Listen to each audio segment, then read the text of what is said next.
Welcome back to my channel. Today, we are traveling from Dubai to Nairobi. The journey from Dubai to Nairobi is expected to take approximately 5 hours. I'll stay in Nairobi for one night, and on the next morning, I'll take the domestic flight to Masai Mara.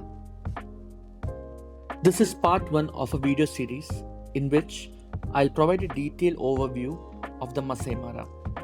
The series will cover travel requirements, including the entry permits, supporting documentation, applicable fees, the processing time, the local transportation options in Nairobi, the currency exchange, and the lodging options, and of course, the game drives and much more.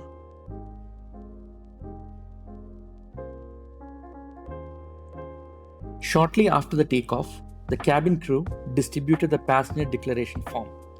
This form requires you to provide the basic personal information, the duration of your stay in Kenya, the accommodation details, and disclosures regarding any specific articles. The signed document must be submitted at the immigration counter upon arrival. So, I landed in Nairobi and the immigration was super smooth, in and out in no time. But as always, my luggage took a bit of time to show up. It doesn't matter which airport I'm at, my bags love to take this sweet time. I stayed at the Crown Plaza, and the airport actually has a dedicated counter for Crown Plaza guests. Free airport shuttle was also part of the booking.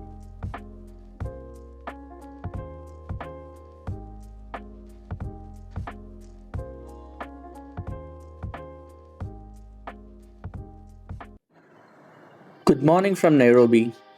So the next day, my adventure kicked off with a trip to one of the most stunning places I've ever been to, the Masai Mara.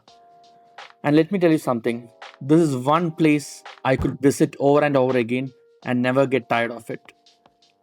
Now, getting to Masai Mara, you got options. You can either take the road, which is about a 4 to 5 hours drive, or if you're like me and you want to save some time, you can fly.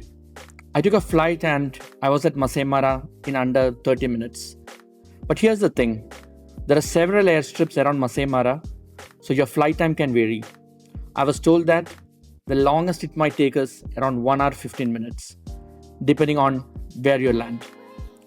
On the way back, it took a bit longer, maybe over 40 minutes, because we had a stopover before reaching Nairobi.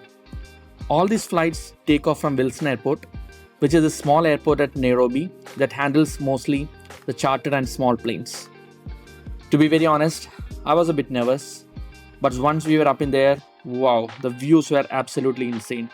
Like picture this, the sweeping savannas, the winding rivers, and yes, I even spotted elephants before we touched down. Crazy, right? So to conclude, if you're heading to Kenya, Masai Mara is non-negotiable on your itinerary. Trust me.